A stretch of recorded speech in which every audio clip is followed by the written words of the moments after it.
This was all about speed. This was all about logistics. It wasn't about GPs. We should have had mass clinics for vaccination at football grounds, a place we can socially distance. You could have masses of people through and done with speed and a sense of urgency. When there was delay, when delay breeds hesitancy, it breeds reluctance. And yet, if this is a pandemic where we've shut everything down, we've had children deprived of schooling for the better part of 2 years.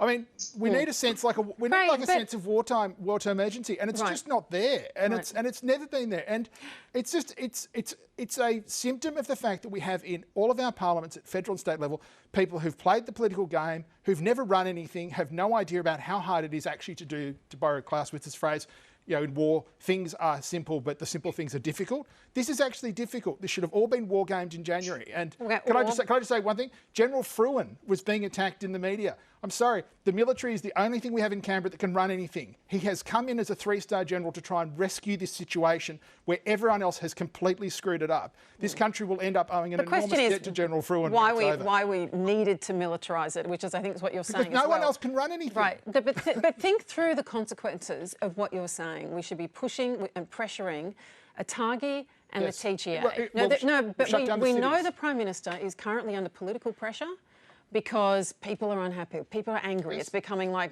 blatantly apparent how far behind we are in the rollout and the huge consequences of that.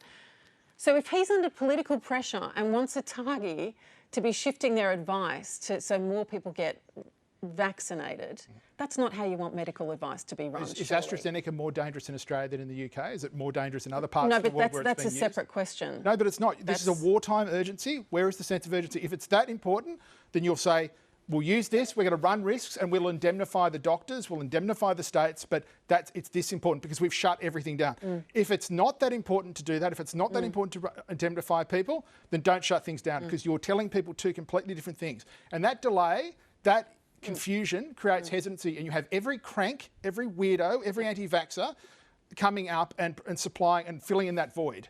And I'm sorry, that's just reality. You have the people you have, and people are tired of this, and they're right to be tired of it, and they should be able to expect much better from governments at all levels they pay for. And the fact that the GPs seem to have got in on this at the ground floor instead of it going through pharmacies and the like for some nurse practitioners as well, nurse practitioners, been talking about this too. Military medics, everyone can just administer a jab. So I have no idea why we've overcomplicated this.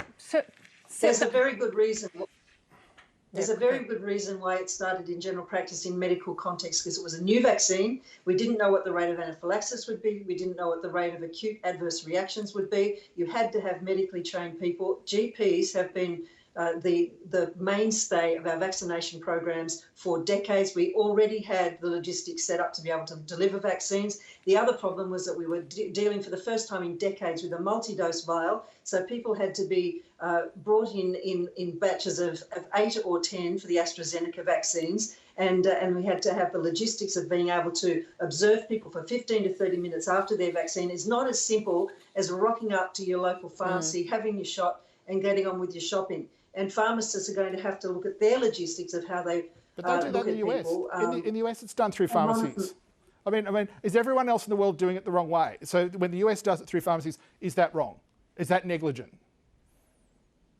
This is something that we have to be careful about. It is something that we had to get experience with. Now that there have been millions of doses and we've been able to see what the rate of adverse reactions is, and the pharmacists have had an opportunity to be able to set up a protocol for being able to manage emergencies, then I think that the time is appropriate for them to come online. But we already had GPs able to be set up who had anaphylaxis training, who had crash carts, who were able to manage acute adverse reactions. So I think there were very good reasons for this going out through general practice. And general practice has done the majority of these vaccinations in the country to date. And the vaccine hubs have come along more recently, and hopefully they will take up more of that, along with pharmacies where it's appropriate for pharmacies to do so.